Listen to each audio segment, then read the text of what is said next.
You wake before the sun has even considered rising, inside a small English village in the first half of the 10th century, where your entire world consists of a modest house, a few worn tools, perhaps a surprisingly stubborn chicken, and a strip of farmland that feeds your family even though it belongs to someone else. Congratulations, because your share of this arrangement is every aching muscle, every blister, and every hour spent turning soil that will never truly be yours, while another man receives part of the harvest without touching a single furrow. Before this long day is over, you will discover what it really meant to survive as a medieval peasant, why every season could become an enemy overnight, and why even the smallest comfort carried a hidden cost. But first, settle in, make yourself comfortable, and prepare to leave the modern world behind. Before sleep quietly claims you, take a moment to leave a like, subscribe to the channel, and tell us where you're listening from, what time it is where you are, and which medieval chore would defeat you first, hauling buckets of water from the village well, or chasing a runaway chicken that refuses to accept human authority. Then let the lights fade away, because although the land ahead does not belong to you, every ounce of exhaustion certainly will. And once your eyes finally close, imagine the darkness lifting not with an alarm clock, but with the sounds of a house already reminding you that another demanding day has begun. Whatever pulled you from sleep was never your own decision, because somewhere only a few steps away a rooster had started announcing the morning, a child had begun crying, a cow had shifted inside its stall, or someone had stumbled through the darkness while trying not to wake the rest of the household. People and livestock share the same building here, separated only by simple partitions, so every sound becomes everyone's concern long before daylight reaches the village. No matter which noise claimed victory today, the result is identical. You open your eyes, and for one more morning, you have survived the night. The bed beneath you is little more than a wooden frame, if your family can afford one at all, topped with a sack stuffed with straw, dried grasses, or whatever soft-looking plants happened to be available when it was filled months ago. Time has compressed the stuffing into uneven ridges that somehow manage to press against exactly the places your back would prefer to protect. And as you shift your weight, a stiff stalk pokes through the mattress, as if nature itself has decided to wish you good morning. Even the pillow offers little mercy, packed with the same practical philosophy as everything else in your home. Use what you have, hope it lasts, and let your body learn to adapt. You push yourself upright with the unhurried movements of someone whose body remembers yesterday's labor all too well, and your shoulders, knees, and lower back each seem eager to remind you that a single night's sleep was never enough to erase hours spent behind a plow. Medieval rest has an unusual way of working, because while your hands stop moving after sunset, your muscles continue carrying the memory of every shovel, every bundle, and every heavy step taken across the fields. As the last traces of darkness begin to fade, the familiar outline of your home slowly appears around you, revealing a place built as much from determination as from timber, mud, woven branches, and hope. The walls around you are formed from woven branches coated with clay and straw, a clever method that serves its purpose as long as the rain is not too heavy, the wind not too fierce, and the structure itself does not decide that today is the perfect day to surrender. Above your head, the thatched roof still keeps out most of the weather, although a few familiar leaks have already memorized their favorite places to drip whenever another storm rolls across the countryside. The entire house is small enough that nearly every part of life unfolds within the same space, leaving little room for privacy when your family, your belongings, and even your livestock all spend the night under the same roof. Near the center of the room, yesterday's fire still hides a few glowing embers beneath a layer of ash, waiting for someone to coax them back to life before the morning grows any colder. There is no proper chimney carrying smoke neatly outside. So much of it drifts upward, lingers beneath the roof, and settles inside the house until breathing it becomes as ordinary as breathing fresh air. The scent of damp earth, burned wood, old straw, lingering meals, and the nearby animals fills every corner, creating the unmistakable smell of home that your eyes have never fully learned to forgive. Oh, you draw a slow breath, only to regret it almost immediately, because the smoke stings your eyes before your lungs have a chance to protest, making you blink until the room comes back into focus. Washing your face is hardly the comforting ritual you might imagine, since every bucket of water must first be carried from a nearby well or spring, and no one is eager to spend precious time hauling more than the household truly needs. So you settle for a splash across your face and hands, letting the freezing water chase away the last traces of sleep with all the kindness of a tax collector arriving before breakfast. There is no polished glass mirror waiting on the wall to tell you how the morning has treated your appearance, and if your home contains a small piece of polished metal, it offers only a blurred reflection that hardly seems worth chasing. You run your fingers through your hair, or, if you're fortunate enough to own one, pull a simple comb carved from wood, bone, or horn through the tangled strands until it catches on a stubborn knot that refuses to surrender. After a brief struggle, you accept the inevitable, pull a hood or linen cap over your head, and quietly appreciate one of the great advantages of rural fashion. Sometimes covering the problem is the closest thing to solving it.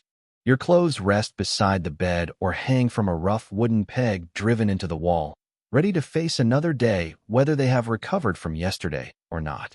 You pull a coarse linen shirt over your head, followed by heavier wool that has been brushed, patched, and worn so many times that every seam tells the story of work rather than fashion, because replacing clothing is far more difficult than repairing it.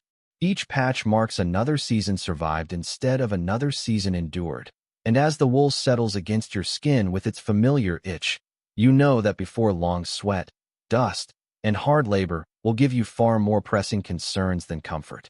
You wrap strips of wool around your lower legs if your household can spare them, then slide your feet into simple leather shoes that have long since shaped themselves to your steps, though not always in ways your feet appreciate.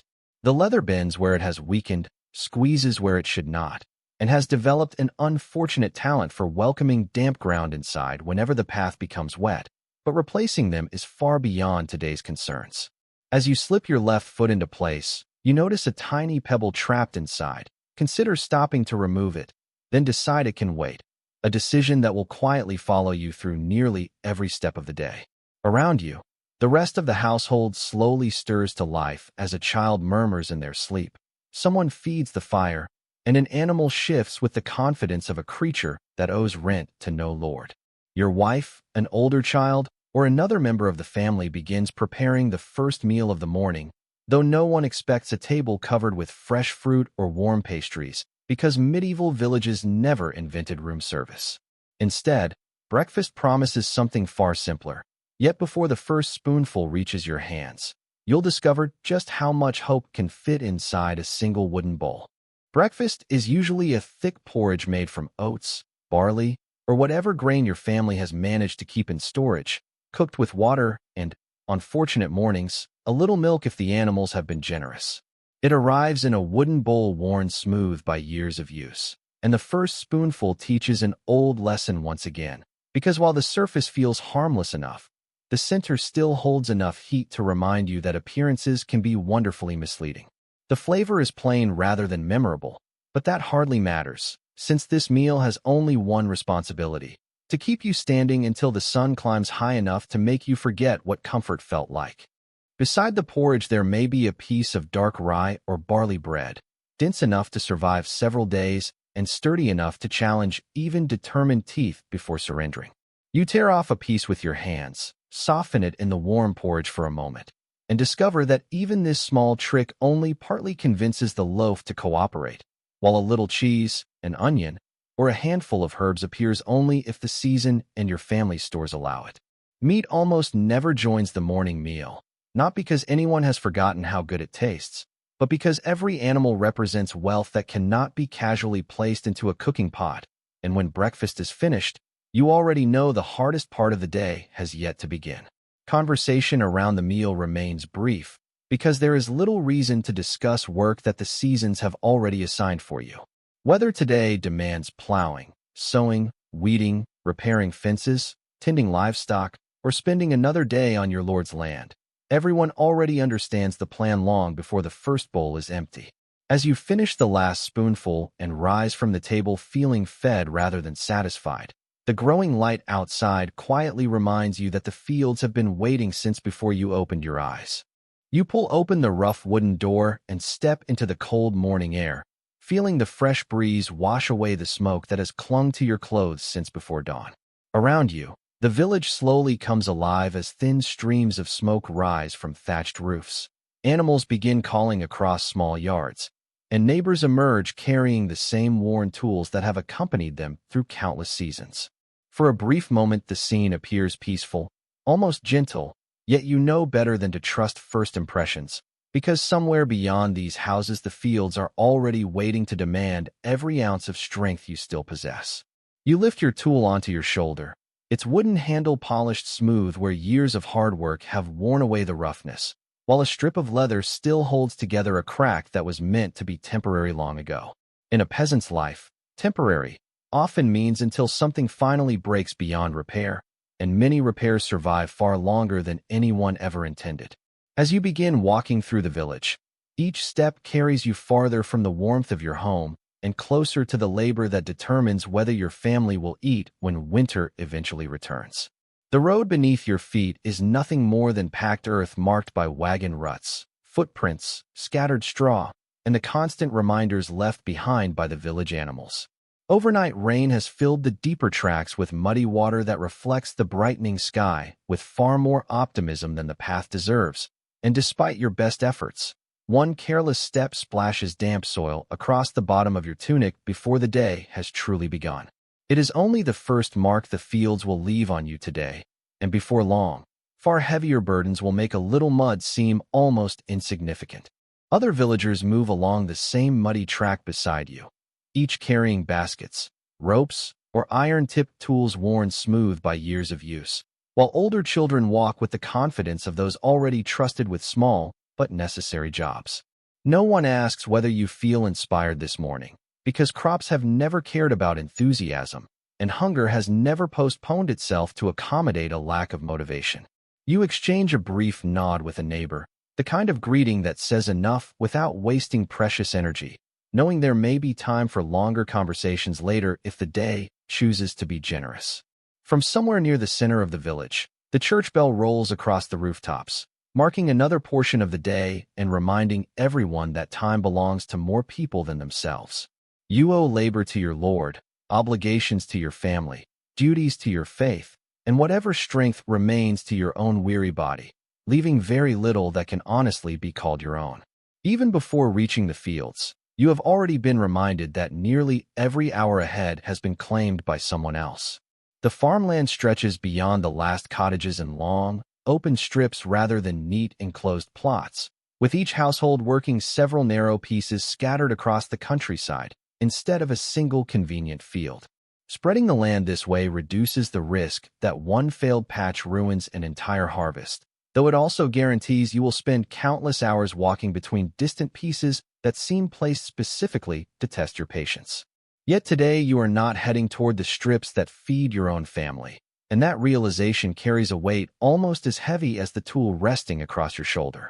Today is one of the days reserved for working the Lord's domain, the portion of land that belongs directly to Him, where your tools, your time, and your strength are expected long before your own crops receive any attention.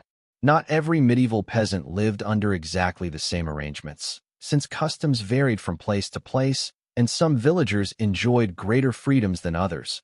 But in your village, this obligation is simply another part of life, accepted with the same resignation as rain or winter.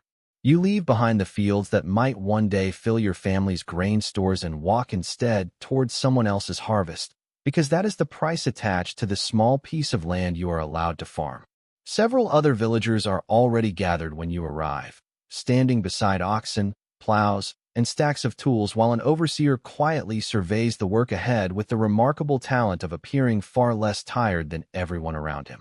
He gestures toward a broad stretch of waiting earth, offering only a few simple instructions before expecting the entire field to be transformed through nothing more than steady labor and passing hours. You look across the freshly cleared ground, and although it says nothing, you somehow feel as though the field has already challenged you to finish what the day has barely begun. It is early spring, when preparation matters almost as much as harvest itself, and while winter-sown grain is already beginning to emerge elsewhere, this section still waits to receive its first seeds. Teams of oxen pull heavy wooden plows reinforced with iron, cutting long furrows into damp soil that resists every movement as though it has spent the entire night preparing an argument against human effort. Before long, your hands close around the plow. The animals lean into their harnesses, and the first stubborn roots hidden beneath the earth remind you that even the ground intends to make you earn every single step forward. You brace your weight against the plow as the blade bites into the wet ground, but after only a few steps it catches on a thick root buried beneath the surface, bringing both you and the oxen to an abrupt halt. You push harder, the animals strain forward, and for a long moment neither side seems willing to surrender until the root finally gives way so suddenly that you nearly stumble face first into the freshly opened furrow, earning nothing more than a few knowing smiles from those close enough to witness the struggle.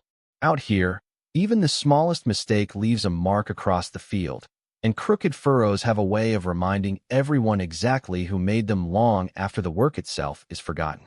You guide the plow back into line, matching your pace to the slow rhythm of the oxen, while every step sends another jolt through your shoulders and lower back. After the first stretch, your arms begin to feel heavy. After the second, your hands tighten around the handle almost by instinct. And before the end of the row, your body quietly suggests that perhaps civilization made a serious mistake when it chose farming over easier dreams. But the earth has no interest in your opinion, and neither does the overseer watching from the edge of the field, so you straighten the next furrow and keep moving forward. When your turn behind the plow ends, another task is already waiting, because medieval farming never allows empty hands for very long. You exchange the plow for a hoe and begin breaking apart heavy clods of soil, clearing stones, pulling stubborn weeds, or preparing the ground for seed, depending on what this particular field still demands, discovering once again that every season brings different work while somehow producing exactly the same exhaustion. And as the morning slowly unfolds beneath the rising sun, have you begun to wonder which is truly harder, the labor itself, or knowing that after finishing this field, your own still waits untouched? You raise the hoe and drive it into the packed earth again and again, a movement that looks almost effortless from a distance, but quickly reveals itself as a steady conversation between aching muscles and stubborn soil. The wooden handle rubs against the same places on your palms where old calluses have already formed, yet it somehow discovers fresh skin to punish, reminding you that experience may lessen discomfort but never quite eliminates it. By the time an hour has passed, your breathing has settled into the rhythm of the work, and every swing feels a little heavier than the one before. The morning chill gradually disappears as the sun climbs higher, first warming your hands, then drying the dampness from your clothes, before quietly changing sides and becoming another challenge you must endure. Sweat gathers beneath your wool tunic, trickles down your face, and mixes with loose dust until your skin carries a thin layer of earth that no one here finds unusual, because appearances matter very little when the harvest is still months away. Around you, every worker carries the same dusty look, making it impossible to tell where the field ends and the people shaping it truly begin. Nearby, another group spreads manure across the prepared ground, carefully scattering one of the farm's most valuable resources despite the fact that its importance does absolutely nothing to improve its smell. You lift another basket, empty it where instructed, and almost immediately the breeze shifts direction, delivering the full force of the odor straight toward your face with remarkable accuracy. Holding your breath helps only briefly before your body reminds you that breathing is still necessary, and so, like countless peasants before you quietly accept that medieval farming teaches humility through every possible sense. After a while, the overseer walks slowly between the furrows, studying the lines you have carved into the field with the careful eye of someone whose own hands remain remarkably clean. He remarks that the rows should run straighter, and although you briefly consider explaining that the earth, the roots, and the oxen rarely cooperate with perfect geometry, you simply nod instead, because some arguments cost far more than they are worth. The furrows become a little straighter after that, though your opinion of the advice does not improve nearly as much.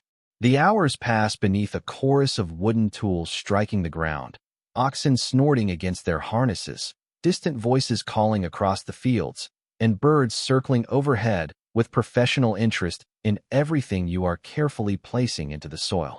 When your turn comes to sow the grain, you reach into the seed bag again and again, casting each handful in a practice sweep that spreads the kernels as evenly as experience allows, knowing that too many seeds in one place waste precious food, while too few leave empty patches where nothing useful will grow. Behind you, the birds edge closer almost immediately, and before long a child is running across the field to chase them away, only for the flock to lift into the air for a few moments before calmly returning the instant the child slows down. Each handful of grain feels strangely important because you are burying food today in the hope of feeding your family many months from now, trusting the seasons to return more than they take away. If the harvest succeeds, there will be bread, porridge, seed for the following year, and enough to satisfy rents and obligations.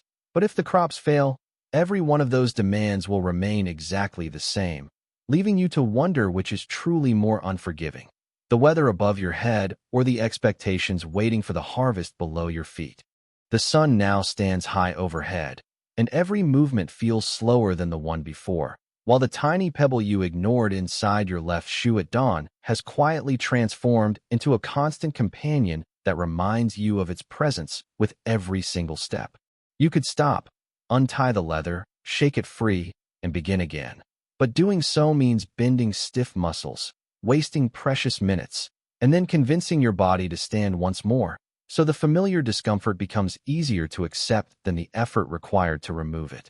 It is a surprisingly medieval lesson. Sometimes people endure a problem not because it is small, but because solving it seems even more exhausting. At last, someone calls for a short pause, not because the work is finished, but because even the strongest laborer eventually needs enough food and water to continue. You lower your tool onto the ground, straighten your aching back one careful inch at a time, and discover that your spine has almost forgotten what standing upright is supposed to feel like after hours spent bent over the soil.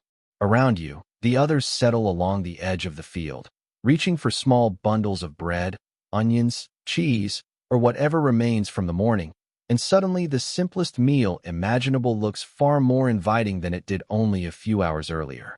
You sit directly on the ground with your bread in hand, chewing slowly while looking across the land you have already worked and the much larger stretch still waiting beyond it. A light breeze moves through the young fields. The oxen graze quietly nearby, and for a brief moment it almost feels as though the day has softened, until the overseer rises to his feet, and everyone understands without a word that the break has ended. You pick up your tool once again, glance toward the endless rows ahead, and ask yourself a question that every peasant has silently asked at least once.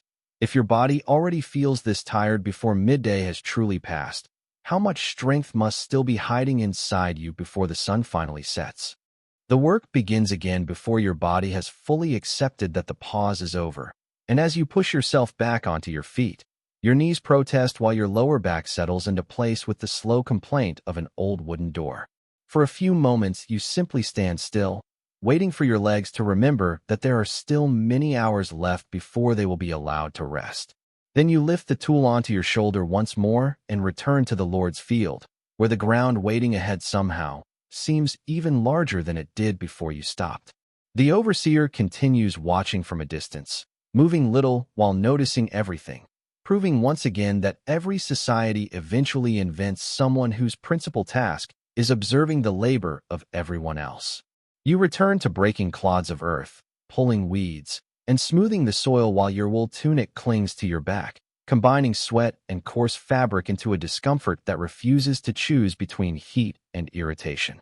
Nearby, one of the oxen suddenly refuses to move, staring calmly at its handler with the quiet confidence of a creature that knows it outweighs every argument a human can offer, until after several patient attempts it finally takes another step and the field slowly comes alive again. No sooner is one section completed than another task appears, because finished work has an extraordinary talent for immediately becoming unfinished somewhere else. This time you climb into a drainage ditch where rain has washed mud, roots, and fallen branches into the narrow channel, knowing that too much water can ruin a crop just as surely as too little.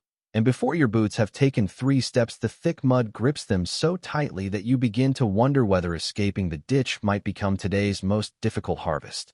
Your first step sinks almost to the ankle, and by the second the thick mud clings so fiercely to your left boot that for a brief, uncomfortable moment you suspect the ditch intends to keep it. You pull harder until the leather finally breaks free with a wet sucking sound, though icy water immediately slips inside, turning the pebble that annoyed you all morning into only one of several problems sharing the same boot.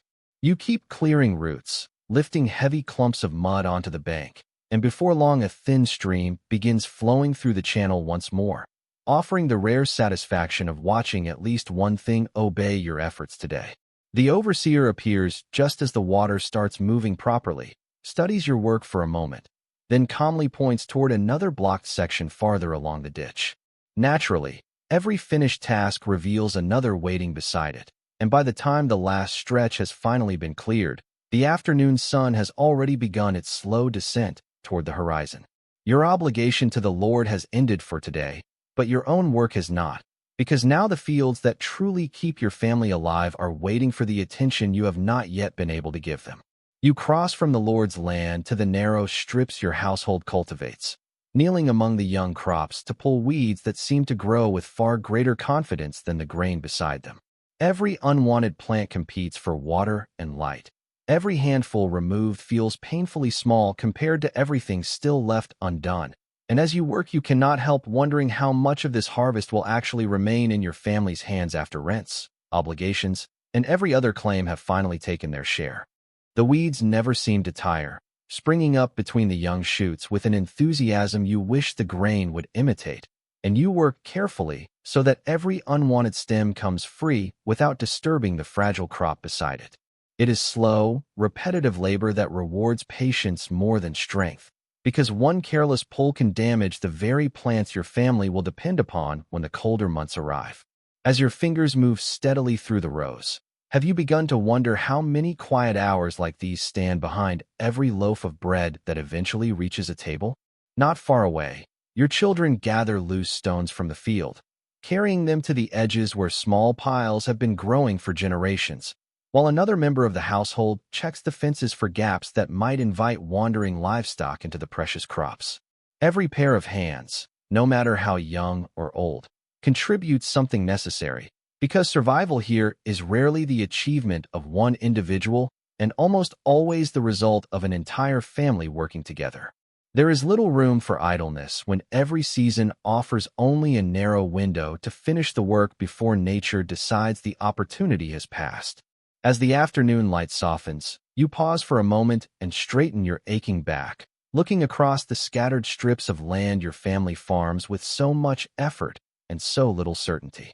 None of these narrow fields appear especially impressive on their own, yet together they hold every hope for the coming winter, every meal still waiting to be harvested, and every fear that one storm, one illness, or one failed season could take it all away. The day is far from over, and although exhaustion has settled deep into your bones, the village still expects you to complete several more tasks before darkness finally grants permission to rest. The first animals demanding your attention are the chickens, who greet your arrival with loud confidence despite contributing very little to the morning's conversation. You scatter a handful of grain, refill their water, and spend the next few moments persuading one particularly determined hen that the vegetable garden is not, in fact, the greatest place in England to begin today's adventures.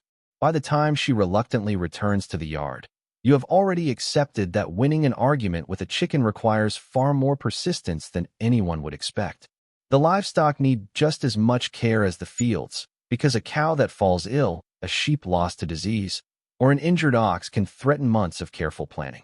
You check the animals one by one, making sure they have water, enough forage, and no obvious signs of injury, knowing there is no village veterinarian waiting just beyond the next hill to solve problems that grow worse with every passing hour. Here, experience passed from one generation to the next is often the closest thing you have to professional medicine, and sometimes even that proves painfully insufficient. Only after the animals have been tended do you turn your attention to the endless collection of repairs that quietly accumulates around every medieval home. A loose fence post leans farther than it should.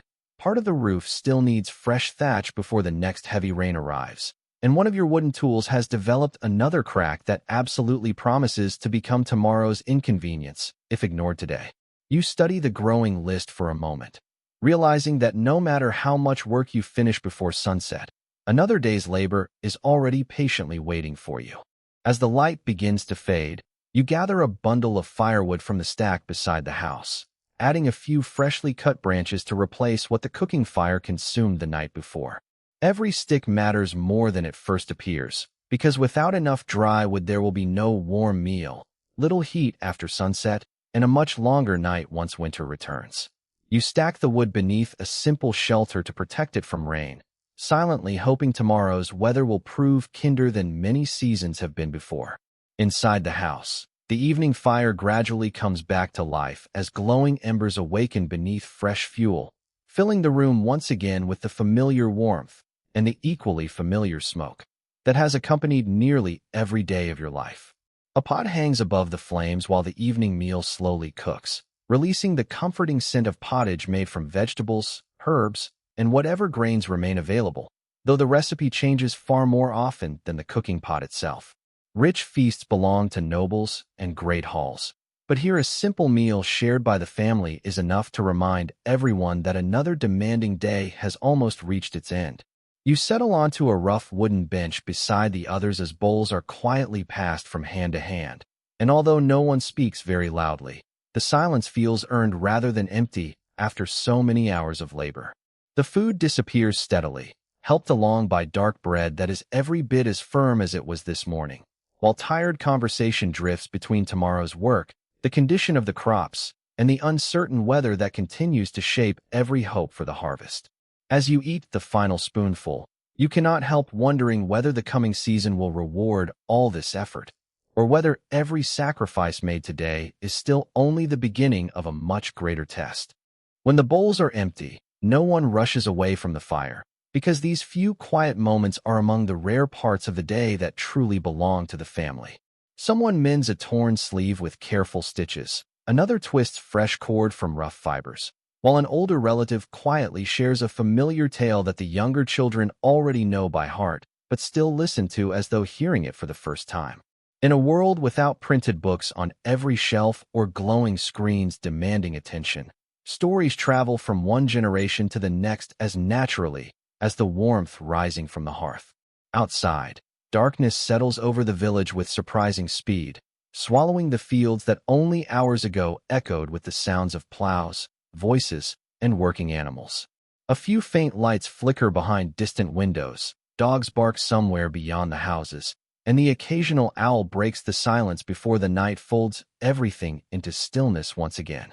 Looking into that darkness, it becomes easy to forget how much effort disappeared into those unseen fields today, even though tomorrow morning they will quietly demand exactly the same devotion all over again. Before lying down, you step outside one last time to make certain the animals are secure for the night, checking gates, listening for anything unusual, and taking a final glance toward the sky. The stars stretch across the heavens with astonishing clarity, untouched by the glow of modern cities. And for a brief moment the enormous sky makes every burden carried throughout the day seem both incredibly small and strangely important at the same time. As you return toward the house, another question lingers in your mind. After giving almost every waking hour to the land, your Lord, and your family, how much of your own life truly remains in your own hands? You close the heavy wooden door behind you, and almost at once the familiar sounds of the house return. The quiet breathing of the animals, the soft crackle of the fire settling into glowing embers, and the low voices of your family preparing for another night that, with a little luck, will pass without trouble. There are no locks strong enough to guarantee perfect safety, no certainty that tomorrow will unfold as planned, only the quiet confidence that everyone has done everything possible with the daylight they were given. In a life shaped by uncertainty, that small measure of reassurance is often the closest thing to peace. One by one, the household prepares for sleep, not because every task has been completed, but because darkness has finally made further work impossible. You loosen your belt, pull off your worn leather shoes, and discover that the tiny pebble which accompanied you since sunrise has somehow survived the entire day inside your boot, as stubborn at sunset as it was at dawn. You shake it onto the floor, look at the insignificant little stone for a moment, and cannot help smiling at the thought that such a tiny thing managed to challenge you for so many hours. You lower yourself onto the straw mattress with far less grace than when you climbed out of it that morning, every tired muscle reminding you exactly how the day unfolded from the first furrow to the final bucket of water. The bedding has not become any softer, the room has not become any larger, and the smoke still lingers beneath the roof exactly as it did before sunrise. Yet after so many hours of labor, it feels more welcoming than any luxurious bed you could imagine. Your body settles almost instantly, grateful for rest, even if comfort remains a distant luxury. The fire continues glowing quietly across the room, casting shifting shadows over the timber walls while the warmth slowly reaches every corner of the house. Somewhere nearby, a cow exhales deeply before settling into silence. A child murmurs briefly in a dream, and the roof creaks as the cool night air settles over the village. These ordinary sounds have surrounded you for so many years that you barely notice them anymore. Yet together they form the familiar rhythm of a home built not on wealth, but on endurance. Your thoughts drift back across the day without asking permission, replaying crooked furrows, aching shoulders, muddy ditches, wandering chickens, and endless fields that demanded far more than they ever seemed willing to return. Tomorrow will almost certainly ask the same things again, because the rhythm of medieval life rarely changes to reward yesterday's effort. And perhaps that is the greatest challenge of all, not surviving one difficult day, but finding the strength to greet another one exactly like it before the sun has even risen. As your eyes begin to close, you realize that almost every hour you live today was shaped by forces beyond your control. The seasons, the weather, your obligations, the condition of the soil, and the expectations of those above you. Yet within that narrow space left between necessity and exhaustion, you still found moments of quiet satisfaction. A straight furrow, healthy animals, a shared meal, the warmth of the fire, and the simple knowledge that everyone under this roof has reached another night together. For a medieval peasant, victories are rarely grand enough to be remembered by history, but they are often large enough to carry a family safely into tomorrow. Sleep finally overtakes you while the last embers fade into darkness, knowing that before long another rooster, another hungry animal, or another restless child will once again announce the beginning of a new day. The same straw mattress will wait beneath you, the same fields will stretch beyond the village, and the same endless cycle of work, hope, and uncertainty will begin all over again with the first pale light on the horizon. And as you quietly drift into the night, perhaps you understand something that history books often overlook, that the medieval world was not built only by kings, battles, and castles, but by countless ordinary people whose names have long been forgotten, yet whose daily labor supported everything that came after them. The next morning arrives with no ceremony, no celebration, and certainly no extra hour of sleep, because medieval life has little interest in rewarding yesterday's accomplishments. Long before the sun clears the horizon, familiar sounds once again pull you from your straw mattress, reminding you that the fields do not remember how tired you felt when you finally closed your eyes. If anything, the greatest luxury available to a peasant is not comfort or wealth, but the simple fortune of waking healthy enough to work for another day. As the weeks quietly pass, the landscape begins to transform almost without you noticing, with fresh green shoots spreading across the fields where bare earth had recently stretched toward the horizon. Every visit to your crops becomes a careful inspection rather than a casual glance, because each new leaf carries equal measures of hope and anxiety, revealing both the promise of a future harvest and the countless dangers that could still destroy it. Looking across the growing grain, you cannot help asking yourself whether these tender plants are the beginning of abundance, or merely another reminder of how fragile every expectation truly is. The seasons continue moving with complete indifference to your plans, bringing longer days, warmer air, and new responsibilities that replace the old ones before your body has fully recovered from the last. Weeding gives way to repairing boundaries. Tending livestock becomes more demanding. Tools require constant maintenance, and every hour of daylight finds another purpose before you have the chance to choose one yourself. Here, time is measured less by calendars than by the changing needs of the land, and every season writes its own list of work long before anyone has the opportunity to complain about it. Summer settles over the countryside with a quiet confidence that hides how demanding it truly is, replacing the cool relief of spring mornings with long hours beneath a relentless sun that seems determined to test every ounce of your endurance. The grain rises steadily across the fields, but so do the weeds, and they compete for the same soil, the same water, and the same chance to survive, leaving you no choice but to keep working if you hope to see a worthwhile harvest. What appears from a distance to be a peaceful landscape is, up close, a constant struggle where neglecting even a few days can undo months of careful labor. Every morning begins to resemble the one before, yet no 2 days are ever completely alike because the land always finds another way to demand your attention. One day a fence must be repaired after wandering livestock force their way through weakened posts. The next a section of roof needs fresh thatch before dark clouds arrive. And before either task is finished, another tool splinters beneath the strain of constant use. Nothing around you lasts forever, and keeping your world together often requires almost as much effort as building it in the first place. Then, almost without warning, the sky begins to change, as distant clouds gather along the horizon, and a cool breeze replaces the heavy warmth that has covered the fields since sunrise. Everyone pauses for only a moment to look upward, because experience has taught every farmer that the weather can become either a generous ally or a merciless enemy before the day is over. As the first low rumble of thunder rolls across the countryside, you cannot help wondering whether the rain approaching your fields will become the blessing you desperately need, or the disaster you have no power to prevent. The first drops strike the dry earth with soft, scattered taps, disappearing almost as quickly as they arrive.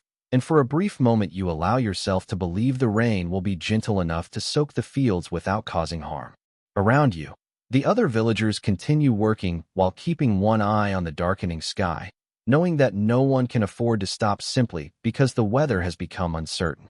Then the wind grows stronger, the clouds swallow the remaining sunlight, and within minutes the peaceful shower becomes something far less forgiving.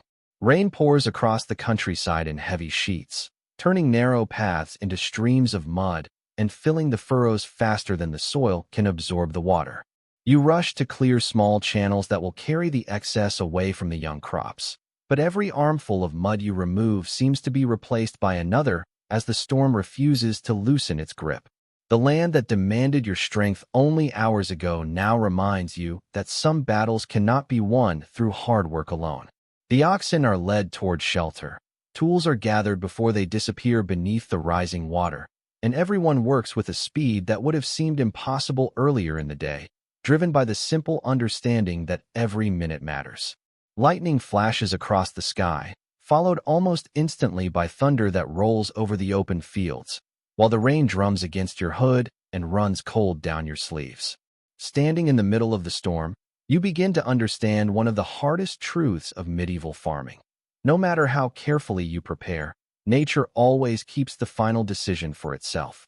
At last, the worst of the storm begins to pass, leaving behind silence broken only by dripping roofs, overflowing ditches, and water slowly retreating from the fields. You walk through the soaked earth, studying the damage one careful step at a time, relieved to see that much of the grain still stands, though several low areas have disappeared beneath shallow pools that may take days to drain. Every surviving plant feels like a small victory, yet every damaged patch quietly reminds you how narrow the distance is between hope and disappointment. As the clouds drift eastward and the evening sun briefly breaks through the fading rain, golden light spreads across the wet fields, making every drop shimmer as though the countryside has suddenly forgotten the violence of the storm. It is a beautiful sight, but beauty alone cannot guarantee a harvest, and you know tomorrow's inspection will reveal far more than today's fading light allows you to see. So as you turn back toward the village, one question stays with you. After escaping today's storm, what other trials are still waiting before a single grain finally reaches your table? The storm leaves behind more than soaked clothing and muddy boots. because the following days are filled with careful inspections of every strip of land your family depends upon. You walk slowly between the rows, checking whether the grain has remained firmly rooted, whether standing water is beginning to disappear, and whether the soil has settled without washing away the season's hard work. Each healthy patch eases your mind for a moment, while every damaged corner reminds you that a single night can erase weeks of patient effort. With the fields beginning to recover, attention turns once again to the endless routine that never truly pauses. Weeds return as though the storm had encouraged them. Fences weakened by rain need repairing before wandering animals discover the gaps, and the drainage ditches require another round of clearing because fallen branches and fresh mud have blocked the channels once more. Medieval life rarely offers the satisfaction of finishing a task completely, because every solution quietly creates the next responsibility waiting just beyond it.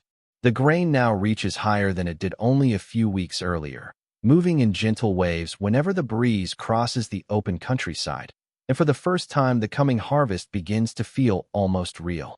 Yet experience prevents anyone from celebrating too early, because there are still months to endure, countless dangers ahead, and no promise that today's healthy fields will remain unchanged tomorrow. Looking across the ripening crops, you cannot help asking yourself whether hope is the greatest strength a farmer possesses, or the greatest risk he is forced to carry every single season. As summer advances, the village prepares for the busiest period of the entire year, when nearly every waking hour will revolve around bringing the harvest safely home before weather, animals, or simple bad fortune can claim it first. Sickles are sharpened until their edges catch the light, ropes are checked for wear, carts receive hurried repairs, and every able pair of hands, including children and elderly relatives, quietly understands that their help will soon be needed. Harvest is more than another job on the calendar. It is the moment when an entire year's survival depends on days that pass far too quickly. Then one morning, as the first golden light spreads across the fields, you notice that the grain has changed. The green of early summer has slowly given way to heavy heads of ripened wheat and barley that bend gently beneath their own weight, filling the countryside with the unmistakable color every farming family has been waiting to see. After months of uncertainty, sweat, and patience, the greatest challenge of the year is finally about to begin, and whether your household greets winter with full stores or empty hopes may now depend on what happens over the next few precious days. At first light, the entire village moves with a sense of purpose unlike anything you have witnessed since spring, because harvest waits for no one, and every hour of clear weather is far too valuable to waste. Men, women, older children, and even those whose hands have grown stiff with age gather in the fields carrying sharpened sickles, coils of rope, and empty carts, all knowing that the next several days may decide whether the coming winter is merely uncomfortable or truly dangerous. Looking across the sea of golden grain, you understand that this is the moment every season has been leading toward. You wrap your fingers around the smooth wooden handle of your sickle and begin cutting the stalks in careful handfuls, laying them neatly behind you before reaching for the next bundle. The work demands speed, but it also punishes carelessness, because one hurried swing can slice through a finger just as easily as it cuts through ripe wheat, and every injury removes another pair of hands from the most important work of the year. Before long, the steady whisper of countless blades moving through grain fills the countryside, creating a sound that will echo in your memory long after the fields themselves have changed. The morning passes with remarkable speed, yet the harvested section still appears frustratingly small compared to the endless crop waiting ahead. Each bundle is tied into neat sheaves and stood upright to dry, while children follow behind collecting loose stalks that would otherwise be left behind, proving that nothing capable of becoming food is too small to matter. Watching every member of the village working toward the same goal, you begin to wonder whether the true strength of medieval farming lies in the land itself, or in the people who refuse to surrender to it. The sun climbs higher, bringing with it another wave of heat that settles across the open fields without the slightest hint of mercy.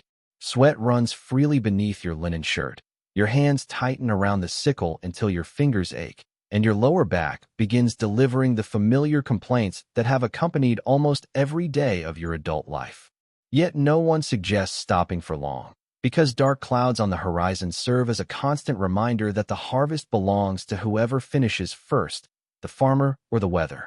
By late afternoon, wagons begin carrying the first loads toward the village, piled high with freshly cut sheaves that represent far more than simple bundles of grain. Every cart returning home carries bread not yet baked, porridge not yet cooked, seed for the following year, and perhaps most importantly, another measure of confidence that your family may survive the winter ahead. As you watch the heavily loaded wheels disappear down the muddy track, one thought quietly settles into your mind. After all the months spent fearing failure, could success really be this close? Or has the hardest test still not revealed itself? The work continues from sunrise until the fading light begins slipping across the fields, and although your arms feel heavier with every bundle you lift, the growing stacks of harvested grain quietly remind you that every aching muscle has a purpose. There is no machine to carry the weight for you, only strong backs, careful hands, and a determination shared by every family in the village, because each sheaf left behind is food that may never reach the table. By evening, the once golden field is transformed into orderly rows of gathered grain, revealing just how much a community can accomplish when every hour is spent racing against time. The sheaves are loaded onto wooden carts and carried toward the village, where they will dry before the next stage of the harvest begins. Every journey along the rough track demands care, since a broken wheel or an overturned cart could scatter precious grain across the road, wasting days of labor in a single careless moment. Watching the wagons disappear one after another, you realize that bringing the harvest home is not the end of the challenge. It is only the beginning of protecting everything you have worked for since spring. As darkness settles once again over the countryside, exhaustion follows you back to the familiar warmth of your home. Yet this evening feels different from many that came before. The fields are no longer filled with uncertainty alone. They now hold visible proof that months of patience, hardship, and relentless effort have produced something real, though much still depends on what happens next. And as you sit quietly beside the fire, another question begins to form. Once the grain has been safely gathered, how do ordinary medieval families transform these harvests into the bread that will keep them alive through the long winter ahead? The following morning begins not with the fields, but with the threshing floor, because cutting the grain was only one chapter in a much longer journey. The sheaves now lie in neat stacks waiting to be opened, and every bundle must surrender its kernels before a single loaf of bread can ever reach your family's table. Looking at the towering piles, you quickly realize that harvesting the crop was never the finish line.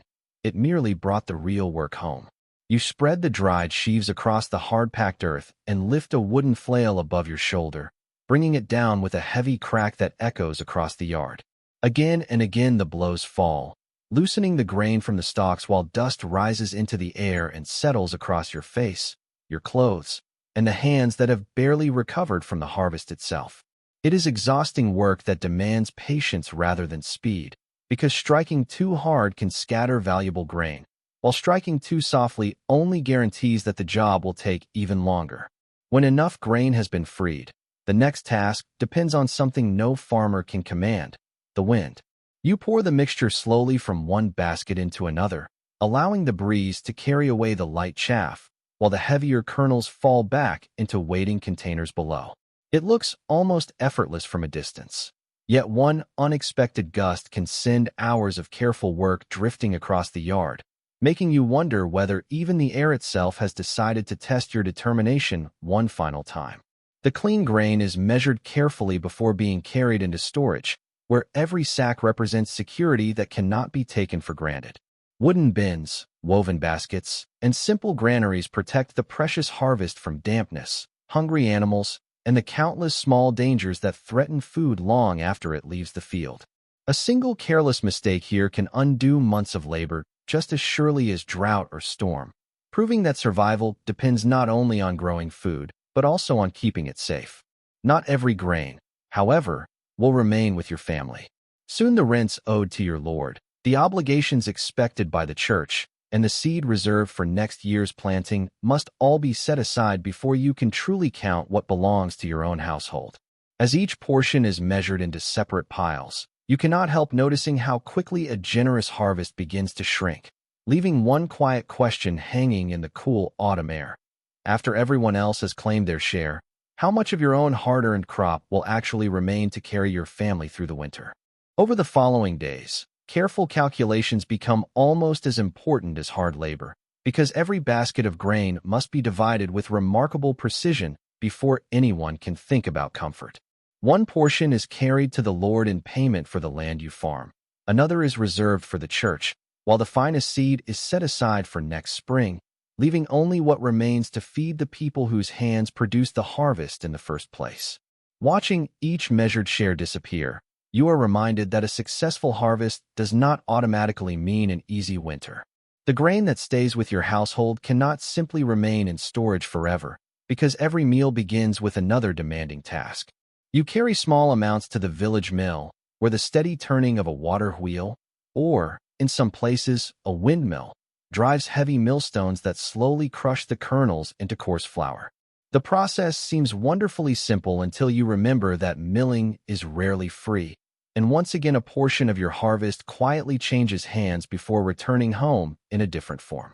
Back inside your house, the flour is mixed with water, a little salt if you are fortunate enough to have it, and sometimes a portion of fermented dough saved from an earlier baking. Strong hands knead the heavy mixture until it becomes smooth enough to shape, while the fire is carefully prepared because wasted fuel is almost as costly as wasted grain. Nothing about making bread is effortless, yet every loaf carries the memory of the fields, the storms, the harvest, and the countless hours that came before it. When the bread finally emerges from the oven or communal bakehouse, its dark crust and dense texture bear little resemblance to the soft loaves familiar in the modern world. It is firm, filling, and built to last, serving less as a luxury than as dependable fuel for another day of demanding work. As you break off the first piece, you realize that every bite represents months of effort compressed into something that disappears within minutes, making you wonder whether any food has ever been earned more honestly than this. With the harvest safely stored and the bread beginning to fill the shelves instead of the fields, the rhythm of village life slowly changes once again. The frantic urgency of summer gives way to autumn's quieter responsibilities, yet anyone who imagines this means the work is finally over has never lived through a medieval year. For even as one season draws toward its close, another is already approaching from beyond the horizon, bringing new duties, new worries, and another test that no family can afford to ignore. Autumn settles over the village almost unnoticed, replacing the long warmth of summer with cool mornings wrapped in mist and evenings that seem to arrive a little earlier each day.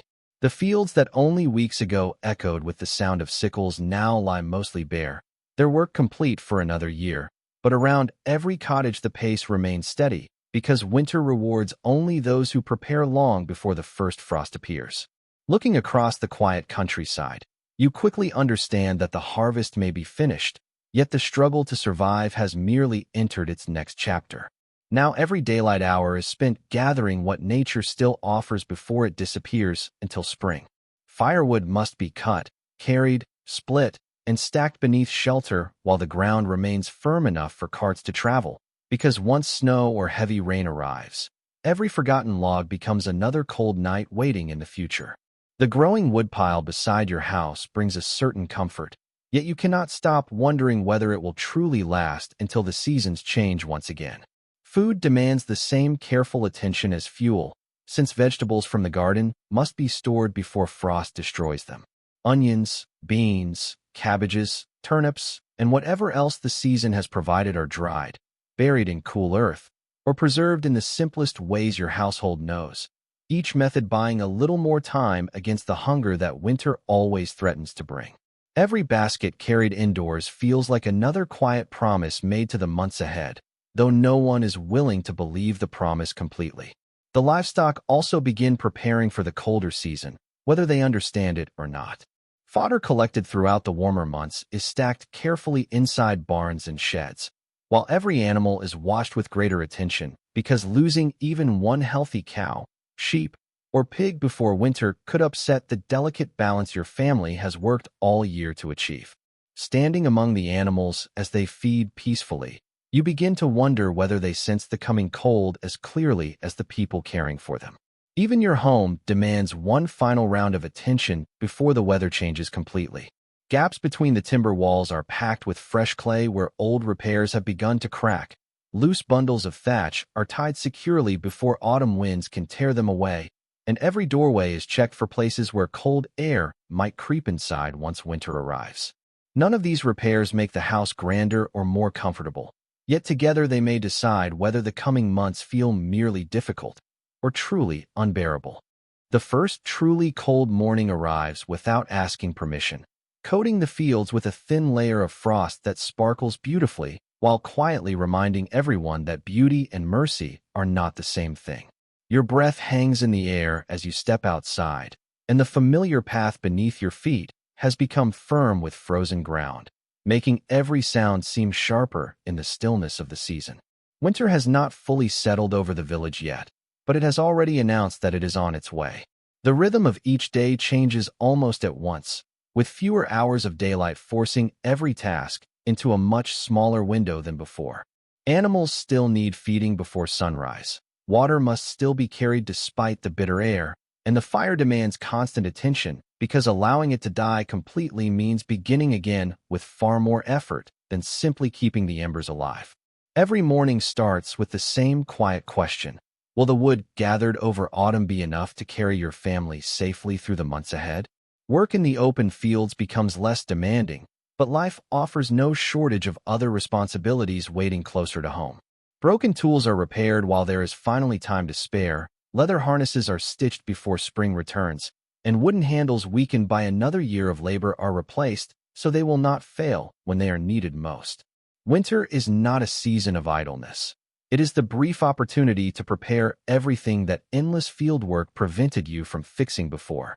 Inside the house, the fire becomes the center of nearly every activity, filling the room with welcome warmth even as smoke gathers beneath the roof exactly as it has every day of your life. Family members work beside the hearth mending clothes worn thin by months of labor, twisting rope, carving simple wooden tools, or preparing whatever supplies will be needed once the growing season begins again. Looking around the room, you realize that survival depends just as much on these quiet winter evenings as it does on the exhausting days spent beneath the summer sun. Even so, the season brings a different kind of anxiety, because every meal served from the stored grain quietly reduces the supplies your household fought so hard to gather. Each loaf cut into smaller pieces, every handful of oats poured into the cooking pot, and every bundle of firewood placed upon the flames reminds you that winter is measured not by days alone, but by how quickly the carefully built stores begin to disappear. As you watch another evening meal being shared around the fire, one question refuses to leave your thoughts. When spring finally returns, will there still be enough left to greet it with hope rather than desperation?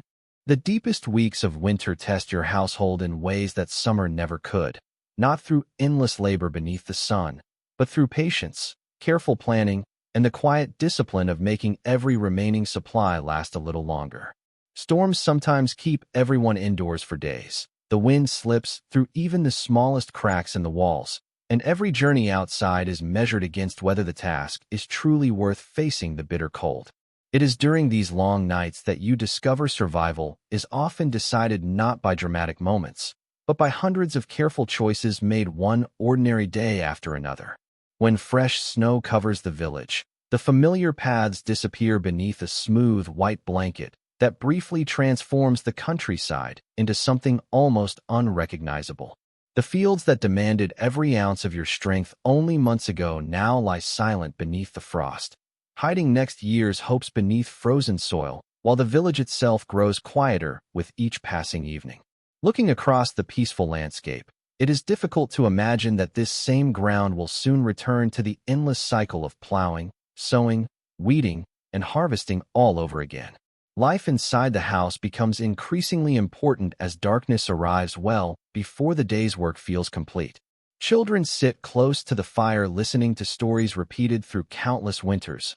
Older family members pass along practical knowledge that no written book has ever recorded, and hands remain busy mending clothes, carving wooden utensils, or repairing baskets that will soon be needed again. In a world where little is wasted, winter provides something almost as valuable as food.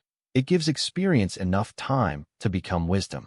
The village itself depends more heavily upon cooperation during the harshest weather because neighbors understand that surviving alone is far more difficult than surviving together. Families lend tools when one breaks beyond immediate repair, help recover wandering animals after heavy snow, and quietly assist those struck by illness or misfortune, knowing that another season may easily reverse their fortunes as well. Watching these small acts of support unfold, you begin to wonder whether the true wealth of a medieval village was measured less by the grain stored in its barns than by the people willing to stand beside one another when life became hardest.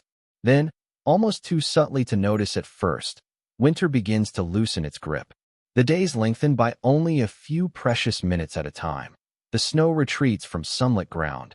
Birds return with familiar songs that have been absent for months, and the first signs of green quietly emerge where frozen earth seemed determined never to soften again. Standing at the edge of your field, you realize another year is about to begin, and with it comes the same hopes, the same fears, and the same enduring question that has guided every farming family for generations. After everything you have survived, are you ready to begin the entire journey once more? As the first true warmth returns to the countryside, the frozen ground slowly softens beneath your feet, and the village awakens with the quiet certainty that another farming season can no longer be delayed. The smoke rising from each cottage looks much the same as it did a year ago. The familiar tools come down from their places on the walls, and every household steps into the new season carrying equal measures of experience, hope, and caution. Standing at the edge of your field, you realize that spring never asks whether you feel ready. It simply expects you to begin again. The repairs completed during winter are finally put to the test as wooden plows return to the soil, leather harnesses tighten around patient oxen, and sharpened blades once again meet the earth that has rested for months beneath frost and snow. Your hands quickly rediscover movements they never truly forgot, even though your muscles complain as though they have never worked a single day before, proving that memory often survives where comfort does not.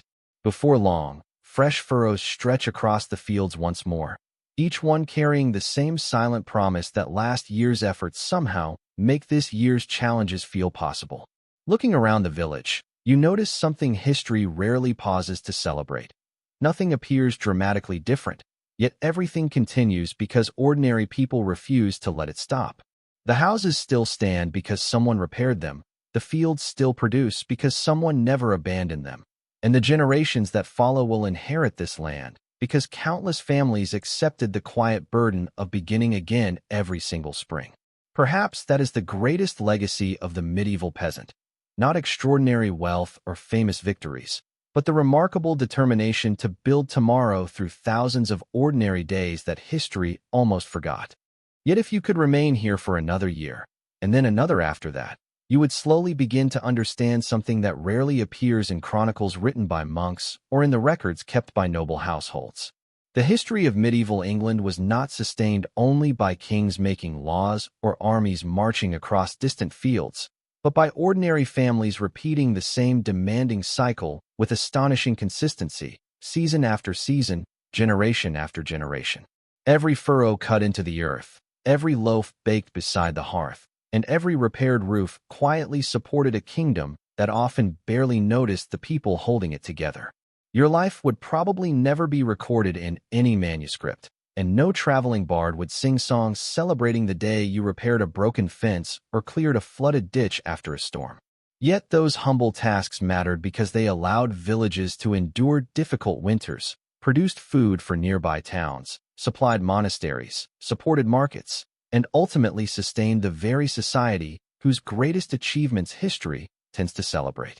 Without countless unnamed peasants rising before dawn every morning, many of England's castles, churches, and cities could never have flourished in the first place. So as you leave this village behind and return to the modern world, perhaps the greatest surprise is not how difficult medieval life truly was, but how much quiet resilience existed within people who expected almost nothing except another sunrise and another day's work. The next time you break a piece of bread, hear rain falling against a roof, or watch a field waving gently beneath the wind, you may remember the ordinary men, women, and children whose names disappeared long ago, yet whose patient labor shaped history one unremarkable day at a time. And perhaps that is the story that deserved to be remembered all along. Even after everything you have experienced, there are still countless small details of daily life that reveal just how different your world has become. You have learned that comfort was never expected, convenience was almost unknown, and certainty was perhaps the rarest luxury of all. Yet people still laughed, celebrated, raised families, and planned for the future because life could not simply wait for easier times. That quiet determination, repeated in thousands of villages across England, may be one of the greatest achievements of the medieval world, even if no monument was ever built to honor it. If you arrived here expecting endless misery without a single moment of peace, the truth is far more complicated than that. Hardship filled almost every day, but so did familiar routines, shared meals, children playing between cottages, neighbors helping one another after storms, and the simple satisfaction of watching a successful harvest ripen after months of uncertainty. Human beings possess an extraordinary ability to accept almost any way of life once it becomes familiar, and perhaps that is the most remarkable lesson this village has quietly taught you. Now, as the last embers fade beneath the hearth and the sounds of the medieval countryside slowly disappear into memory, you can leave this place with a deeper understanding of the people who lived here more than 1,000 years ago. Their names may never have appeared in royal chronicles, but their labor fed kingdoms, sustained generations, and laid the foundations upon which history itself was built, making their forgotten lives every bit as important as the rulers whose stories are remembered today. As you step back into your own time, it becomes easier to recognize just how profoundly the world has changed, not only through great inventions or famous rulers, but through thousands of small comforts that have quietly become part of everyday life. A warm shower, clean drinking water flowing from a tap, bread waiting on a store shelf, or a heated room on a cold morning would have seemed almost unimaginable luxuries to the farming family you have just accompanied through an entire year. The ordinary conveniences you rarely notice today would have appeared nothing short of extraordinary to people whose survival depended on weather, daylight, and relentless physical labor. Yet despite the enormous distance separating your world from theirs, one thing remains surprisingly familiar. Like you, they worried about tomorrow, hoped their children would live better lives, celebrated small victories, endured unexpected setbacks, and woke each morning determined to face whatever challenges the day happened to bring. The tools have changed, the houses have changed, and the world itself has changed beyond recognition. But the quiet determination to protect family, provide food, and build a better future has connected people across every century. So before you leave this medieval village behind forever, take one final look across the fields stretching beyond the cottages, where generations of ordinary men and women worked without expecting fame, wealth, or lasting recognition. Their footprints disappeared long ago, their names faded from memory, and their homes returned to the earth. Yet the civilization that followed could never have existed without their patience, resilience, and endless labor. And perhaps the greatest story hidden within medieval England was never about the kings who ruled it, but about the countless forgotten people who, one ordinary day after another, quietly made their kingdom possible. With that, your journey through a year in medieval England comes to an end. From the first cold morning when you climbed from a straw mattress to the final harvest stored against the coming winter, every season has revealed a life shaped by patience, endurance, and countless ordinary tasks that history rarely pauses to remember. You have walked the muddy roads, shared the simple meals, felt the weight of the plow, feared the storms, and discovered that survival was never guaranteed.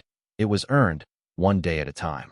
If there is one lasting lesson hidden within this quiet village, it is that history was not built only by monarchs issuing commands from stone castles or by knights charging across famous battlefields.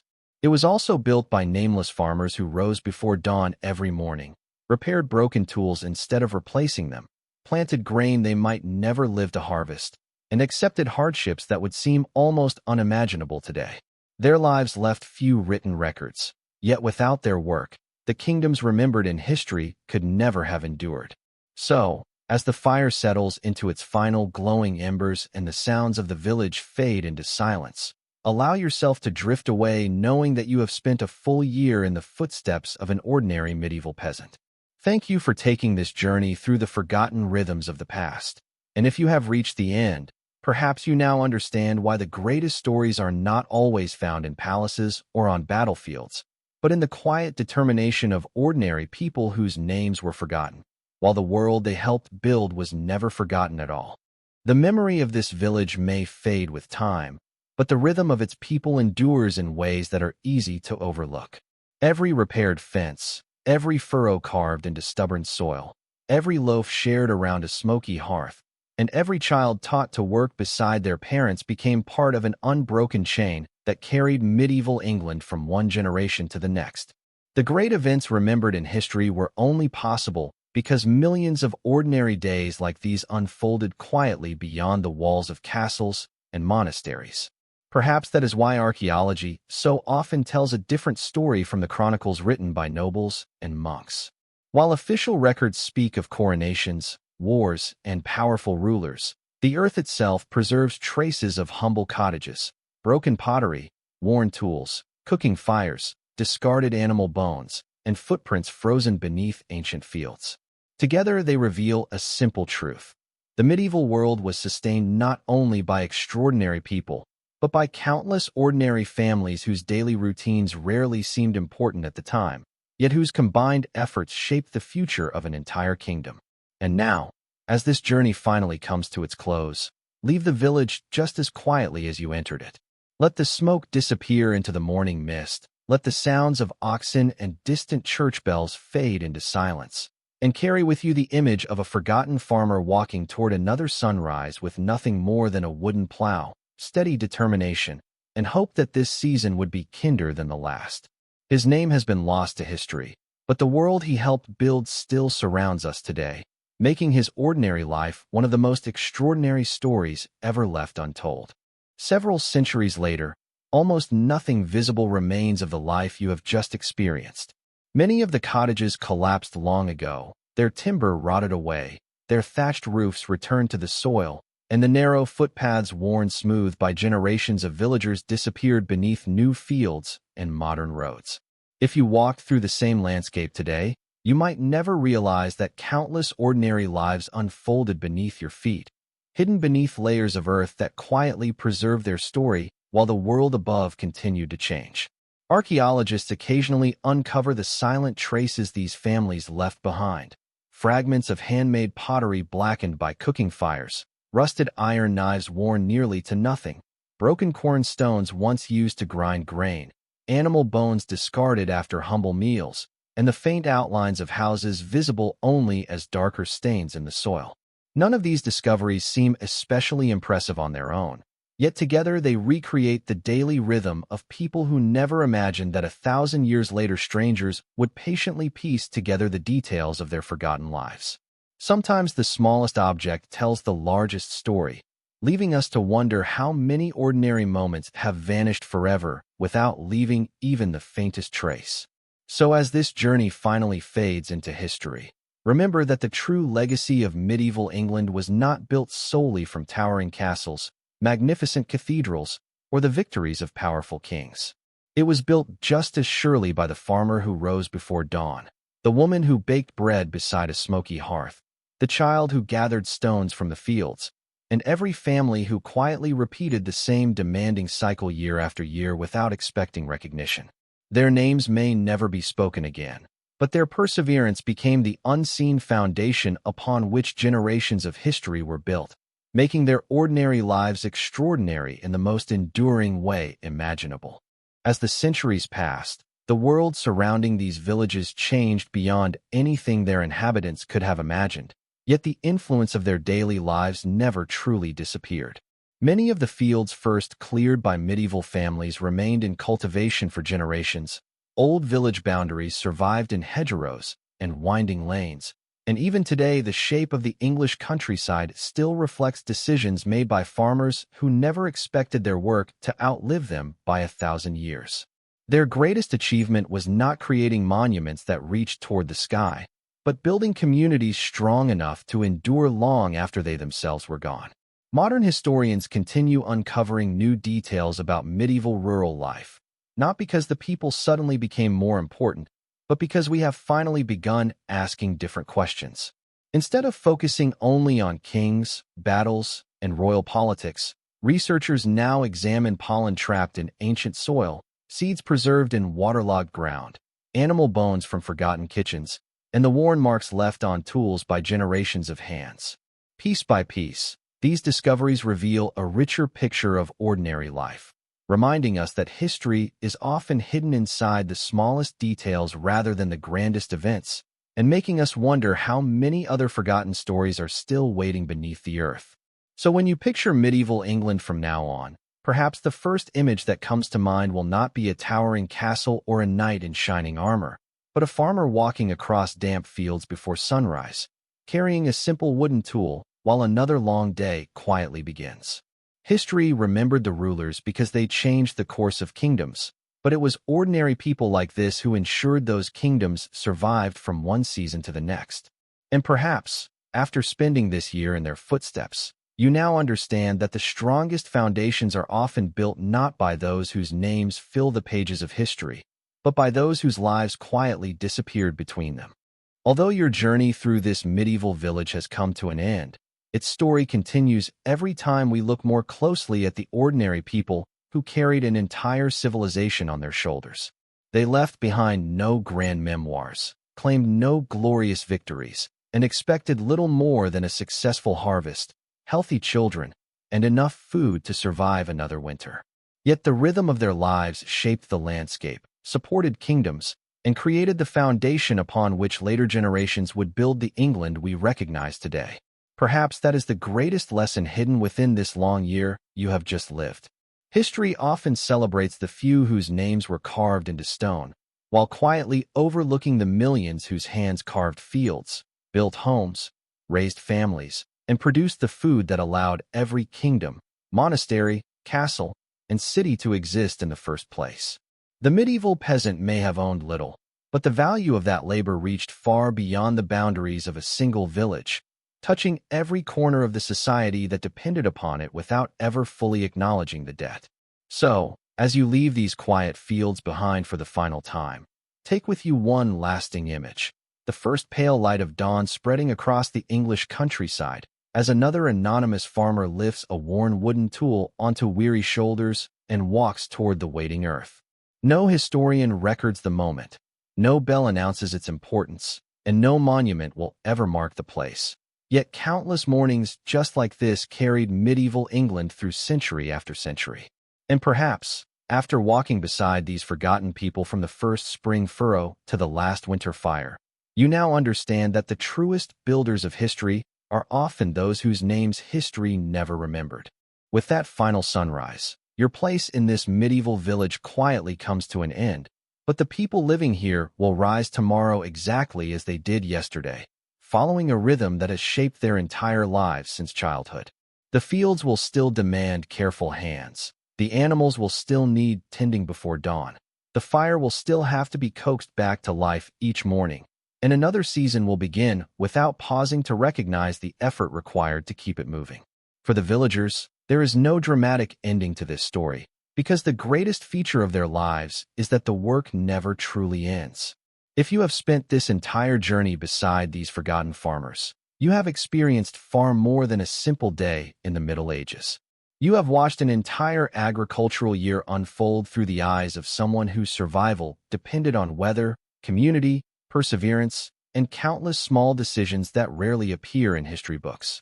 Every muddy path, every handful of seed, every storm cloud, every shared meal, and every winter evening beside the fire has revealed a world that was unimaginably difficult, yet also remarkably resilient.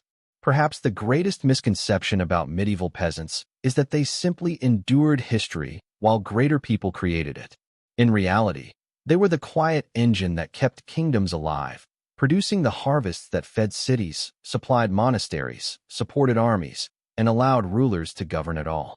Their names may have disappeared, but their labor became the invisible foundation beneath nearly every achievement that followed, proving that history is often built not by the people history remembers, but by the countless ordinary lives it almost forgot. Even after all you have witnessed, one final truth remains easy to overlook. Medieval peasants did not think of themselves as living through an extraordinary period of history, because to them these endless cycles of planting, harvesting, repairing, and enduring were simply life as it had always been. They had no way of knowing that centuries later people would look back on their ordinary routines with fascination, searching for answers hidden within the smallest details of their forgotten world. That perspective changes the way you see everything you have experienced. The straw mattress was never a symbol of hardship to the person who had never known anything softer. The smoky house was simply home, and the endless labor in the fields was not considered remarkable because nearly everyone around you lived by the same rhythm. Human beings possess an extraordinary ability to adapt to whatever life places before them, and perhaps that quiet resilience is the greatest reason these communities survive generation after generation despite challenges that would seem overwhelming today. As you return completely to the present, you carry something more valuable than a collection of historical facts. You have stepped into a world where wealth was measured in healthy livestock, security was counted in sacks of grain, and success often meant nothing more glamorous than reaching another spring with your family still together. That simple reality reminds us that behind every great chapter of history stood millions of ordinary people whose patience, endurance, and daily sacrifices created the stable foundation upon which civilizations were built. The castles that still dominate the English landscape could not have risen without farmers producing food for the masons who shaped their stones. The magnificent cathedrals that continue to inspire visitors from around the world depended upon villages supplying timber, grain, wool, and labor year after year. Even the armies that fought famous battles marched because countless rural families quietly harvested enough crops to sustain them, proving that the greatest achievements of the Middle Ages rested upon work that rarely received recognition. It is easy to admire the dramatic moments preserved in paintings and chronicles, yet the true heartbeat of medieval England was found far from royal courts. It lived in the steady rhythm of wooden plows cutting fresh furrows each spring, in the sound of flails separating grain after harvest, in smoke rising from humble cottages at dusk, and in families gathering around modest meals after another exhausting day. Those moments were repeated thousands of times across the countryside, creating a pattern so ordinary that few people considered it worthy of recording, even though it quietly shaped the nation for centuries. If you listen closely, you can almost hear that rhythm continuing across the landscape, even now.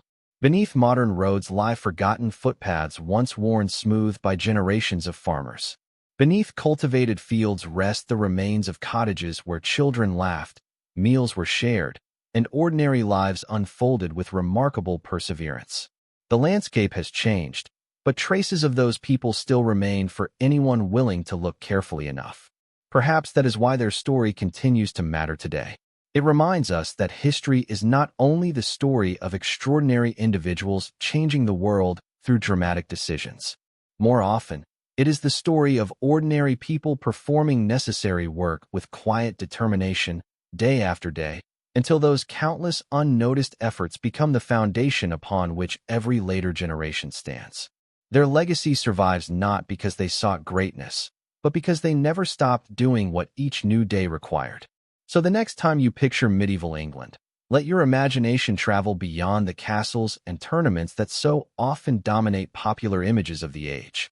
Picture instead a quiet village waking before sunrise, smoke rising into the cool morning air, an ox pulling a wooden plow across damp earth, children gathering kindling beside a hedge, and a farmer taking the first tired steps toward another day that history would never record. Because in the end, that ordinary morning was every bit as important as the crowning of a king, even if only one of those moments found its way into the chronicles. And now, as this final chapter closes, the village slowly disappears into the mist from which it first emerged. The church bell falls silent, the fields fade into the distance, and the last glow from the cottage hearth disappears into the night. Yet the people remain, not in monuments of stone or pages filled with famous names, but in the enduring truth that civilizations are built first by ordinary hands. Their story may have been forgotten for centuries, but after walking beside them through an entire year, Perhaps it will never be forgotten by you again.